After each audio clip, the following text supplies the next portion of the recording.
Today we're working on Ford Fusion fender.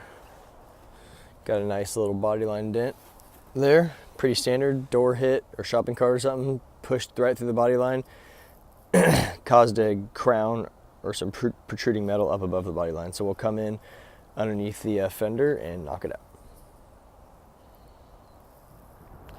All right, Ford Fusion fender. Got the bodyline back in place, tapped on the crown, and fixed the whole dented area. Just came right up underneath the fender here. Didn't have to pull the whole liner because it was so close to the edge. I was able to sneak tools in there. But took care of it. Here's my array of tools I used on this job today.